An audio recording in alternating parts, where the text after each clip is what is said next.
All right, thank you, Logan. Let's welcome back former UNLV quarterback Jason Thomas. We're going to break down the keys to the game right now for this matchup coming up. First of all, the Raiders, what they did on the rush, and you heard Antonio Pierce talk about it, but their offense running the ball was not very good. They've got to work on that, certainly in this game. That's a quarterback's best friend, a running back that can gain some yards. You know, there are certain things about football that will never change. The game evolves.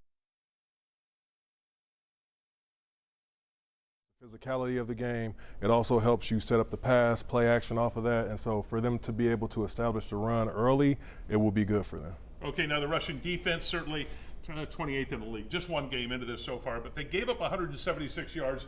Chris, that's important because, they've got these guys that they got to try to stop. Yeah, we talked about Lamar Jackson, the reigning MVP. When Jason, you were kind of like that. You like to run around and try to pick up some yards with your feet. This guy's phenomenal doing that. He's a lightning quick athlete. He's one of the best athletes I think the game has ever seen.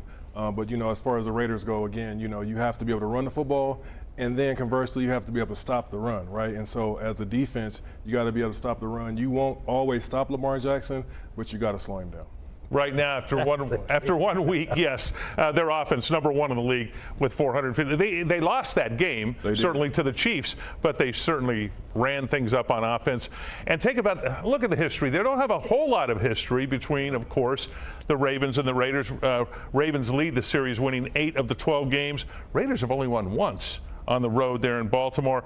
But the last time they played, remember that game? That was at Allegiant Stadium when a touchdown pass in overtime won that game. Yeah. John Gruden was a coach way back in the John Gruden way back days. In the days. I spend a lot of time now watching the Ravens. My son is a big Ravens fan, so I often hope for them to win because I don't want to see him sad. There you go. Yeah, I get that. Yeah.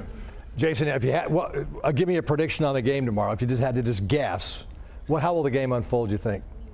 I think it'll be close late, and I hope that the Raiders can pull it out. I think it'll be close late, though. I think it'll be close late. No, and the other advantage now, as we talk gloom and doom a little bit for the Raiders, is that the Ravens have an extra 3 days. They played Thursday. Remember, they played the opening game of the season on Thursday night when they lost to Kansas City, so they got a little extra work, rest, whatever they want to prepare for the Raiders 10 a.m. tomorrow here on 8 News Now. It's always an advantage when you, as an NFL team, when you have a few extra days of rest. You come in, your bodies are a little bit fresher.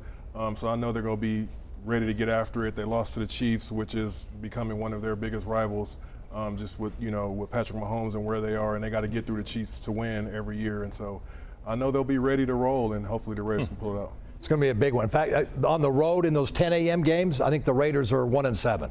Oh, I didn't know that. The morning game, so it's kind of tough when you're going back east. Okay, so a little bit later, your wife's she's going to come join us here in a little bit too, Blair. Hey, you know what? That's my better half. Let's bring her over in just a little bit towards the end of the show. Talk a very accomplished volleyball player in her own right out of Durango High School here in Vegas, played at UNLV, won a national championship with Long Beach State. So we'll have you back with her in just a moment. But first, Sports Wrap will be back right after this.